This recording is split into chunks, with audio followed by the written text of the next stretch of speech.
The GOAT competition isn't what you think, and MJ quietly proved it. For years, fans have argued numbers, rings, and highlight reels trying to crown the one true king of basketball. But behind all the noise, Michael Jordan once dropped a truth bomb that went almost unnoticed, a small comment that flips the entire debate upside down. He didn't talk about who could jump higher or who filled more stat sheets. He talked about something deeper, something only players who've been through the fire truly understand. Jordan hinted that greatness isn't about dominance. When things are easy, it's about who keeps playing when everything's falling apart. And to him, there was one man who defined that: Larry Bird. Not because of flash or fame, but because of pain, grit, and obsession. It's easy to worship highlight reels. It's harder to respect scars. Yet when MJ spoke, you could sense he wasn't reminiscing. He was warning us that the modern version of greatness might have lost its edge, traded toughness for talent, sacrifice for spotlight. But what did MJ really see in Bird that made him speak like that? Because if his words were true, the entire GOAT debate might already be over. It started as a whisper, a small clip buried in a sea of highlight reels and interviews. Michael Jordan, the man who almost never praises anyone, said something that made even die-hard LeBron fans freeze for a second. He called Larry Bird better. Not great, not one of the best, but better. And when the most competitive athlete in history says that it isn't nostalgia, it's revelation. Jordan doesn't hand out compliments. He's not built that way. For decades, he's brushed off comparisons, ducked debates, and let his legacy speak for itself. So when a reporter asked him about Bird and MJ paused, smiled, and said, "That guy was just different, everyone should have paid attention." Because Jordan doesn't reminisce. He studies, he measures, and when he speaks, there's usually a reason. To most, it sounded like respect between legends. But listen closely, and you hear something else, almost like a warning. A reminder that the kind of greatness Bird represented doesn't exist anymore. The kind that bleeds, not brands. The kind that plays through pain instead of posting about it. This wasn't a throwback story for nostalgia's sake. It was Jordan subtly saying, the modern NBA has forgotten what real fear feels like, the kind you earn, not the kind you market. But why Bird, of all the players he faced, why single out the pale kid from Indiana with a bad back and slow feet? Maybe because MJ didn't just see a rival. He saw a mirror, a man who gave everything, even when the game gave nothing back. And if Jordan saw Bird as the one player who embodied true sacrifice, then maybe greatness isn't what we thought it was. Because what MJ really saw in Larry Bird changed everything. The NBA Larry Bird entered wasn't a league. It was a battlefield. There were no soft fouls, no rest days, no load management. It was survive or disappear. Every night was a war for respect, and only the toughest made it outstanding. You didn't get famous for your sneakers or your social media presence. You got famous because you bled harder than the guy guarding you. Bird didn't just play in that era, he thrived in it. His back was so damaged by the late 80s that team doctors begged him to sit out. He refused. He'd lie flat on his stomach before games, barely able to move, then step onto the court and drop 30 points on defenders half his age. Elbows, bruises, hard fouls, none of it mattered. He didn't care how broken his body felt. He only cared about breaking his opponent's spirit. Games in the 1980s weren't entertainment. They were endurance tests. You'd get slammed to the floor by Mahorn tangled with lame beer or traded body blows with McHale in practice before you even touched the ball. Bird lived for that chaos. He wanted it. He once said, pain didn't bother him, losing did. That's the difference between eras. Back then, toughness wasn't a highlight. It was survival. You didn't complain about refs or rotations. You played. And if you were lucky enough to walk off the court on your own 2 feet, you came back the next night to do it again. But Bird wasn't just another survivor. He wasn't satisfied with outlasting people. He wanted to outthink and outfight them at the same time. That's what separated him from the rest. Because for Larry Bird, pain wasn't an obstacle. It was part of the game. Larry Bird didn't need to shout to dominate you. He'd walk onto the court, expression blank, voice calm, and still manage to crawl inside your head before the tip-off. What made him terrifying wasn't his speed or vertical. It was how certain he was. Bird didn't hope to win. He already decided he would, and the scariest part was that everyone else somehow believed it too. His trash talk wasn't the loud showboating kind. It was surgical. He'd tell you exactly how the next play would unfold, who he'd shoot over from which spot and when, then go do it. Magic Johnson once said Bird was the only player who could outthink you, outplay you, and still make you laugh while doing it. Gary Payton, one of the most notorious talkers in NBA history, admitted Bird made him look quiet. He'd tell you the move before it happened. Payton said, then just walk away after it dropped. Shawn Kemp still remembers his rookie season when Bird looked him dead in the eye and said, "It's gonna be a long night for you, kid," then proceeded to torch him for 40. Even Dennis Rodman, one of the toughest defenders the league's ever seen, said Bird wasn't fast or strong, but he knew exactly where you were going before you did. That's psychological warfare at its finest. Bird didn't just beat you physically, he dismantled you mentally. You weren't just playing against his skill, you were playing against his certainty. And the moment you doubted yourself, he'd already won. That's why players didn't just respect Larry Bird, they feared him. Because while respect can be earned, fear, the kind that lives in the back of your mind, must be proven on the court. LeBron James has built a career that seems almost untouchable, 2 decades of dominance, records shattered, and an image polished to perfection. But here's the thing, greatness today doesn't mean what it used to. The league that shaped Larry Bird into a legend is gone. What replaced it is an era built to protect, to prolong, to promote.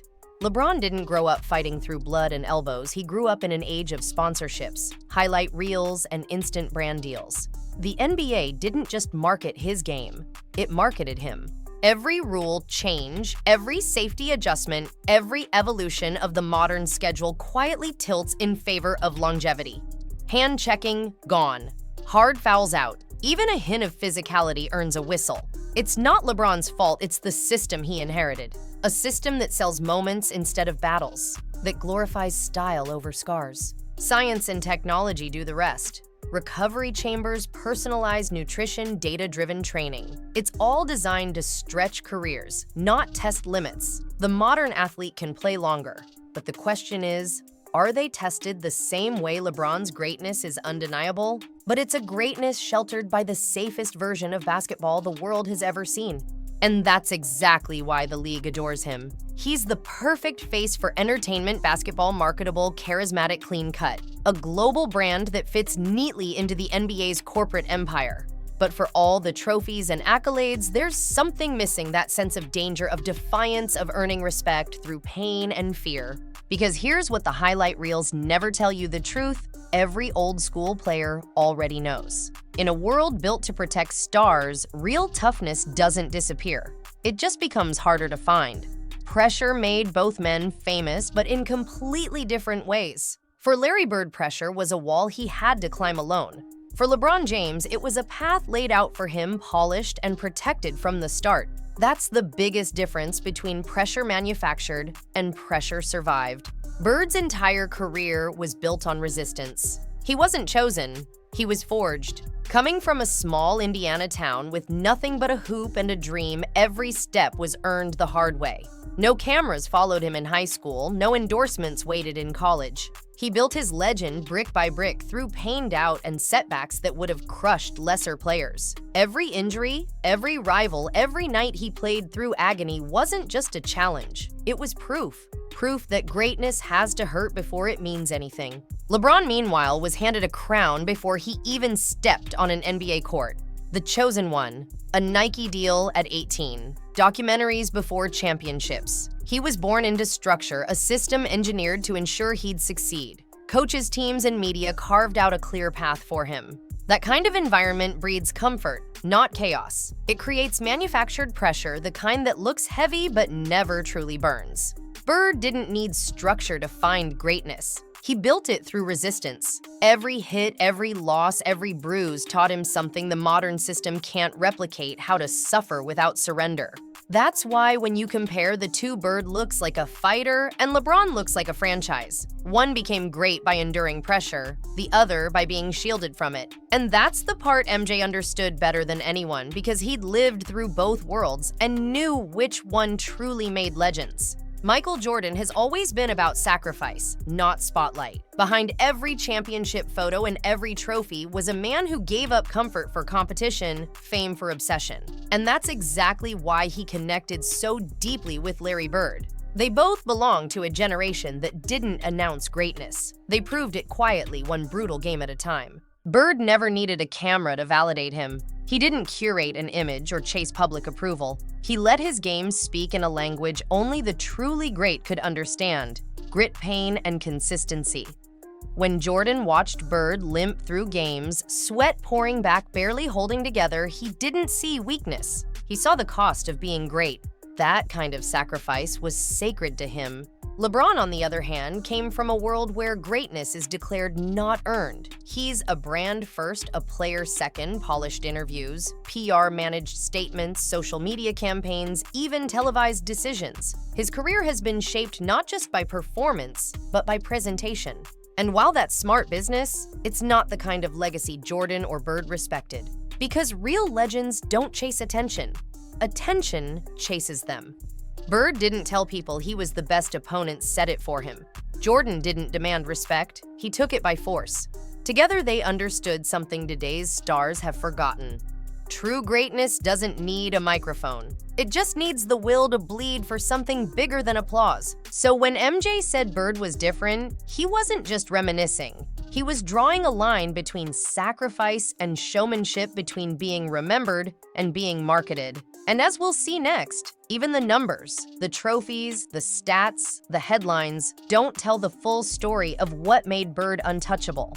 Larry Bird didn't need 20 seasons to build a legacy, he only needed 13. 13 years of pure fire, the kind that burns hot and fast, leaving a mark that never fades. His career wasn't about longevity, it was about intensity. Every year felt like a fight for survival, every game another page in a story written in sweat and tape. That's what makes Bird's legacy feel earned, not extended. LeBron's path, by contrast, feels engineered. It's a 20-year runway built for sustainability, not danger. His teams are structured around him, his seasons planned with science, his image protected by media. It's greatness by design, impressive, calculated, safe. But Bird's was greatness by collision. He played through pain, through eras, through wars that left scars on every player who survived them. Inside locker rooms across the 1980s, fear wasn't talked about on social media. It was felt. When Bird's name came up, players didn't tweet reactions, they went quiet. Respect back then wasn't marketed. It was earned the hard way in sweat-soaked gyms and hostile arenas. And that's the difference between legacy and narrative. Legacy happens when others tell your story long after you're gone. Narrative happens when you keep trying to write it yourself. Bird never needed to convince anyone who he was, everyone else did it for him. That's why legends like Magic Johnson, Reggie Miller, and even Kobe Bryant point back to Bird when they talk about pure, unfiltered respect. Because in the end, greatness isn't about who talks the loudest or lasts the longest. It's about who leaves fear behind when they walk out of the room.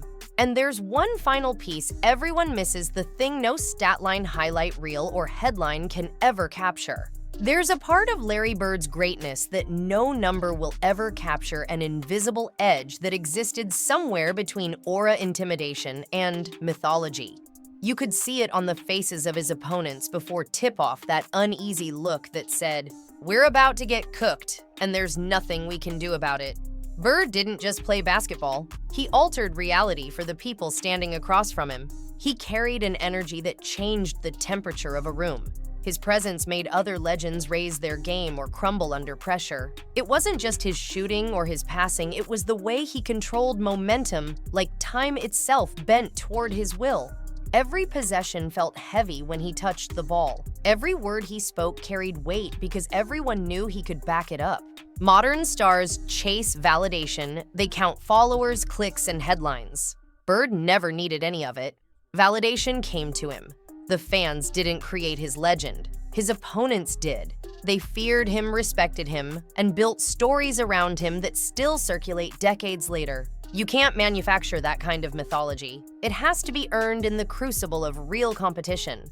Bird's edge wasn't physical, it was psychological. He didn't need flash or fame. He had presence, the kind that makes even the toughest men hesitate for just a split second. And that's all he ever needed. So when people argue about stats, longevity, or records, they're missing the point.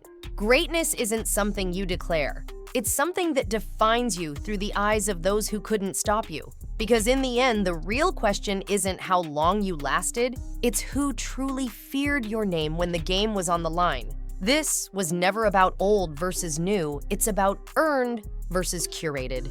Larry Bird's greatness was carved out of resistance, while today's stars are built for comfort. One fought for legacy, the other was born into it. So ask yourself, would you rather be watched or feared? Because one fades when the lights go out, and the other lives forever in the minds of those who faced it. Drop your thoughts below who truly defines greatness, and stay tuned, because next time we're diving into another side of MJ, the rivalries he never wanted the world to see.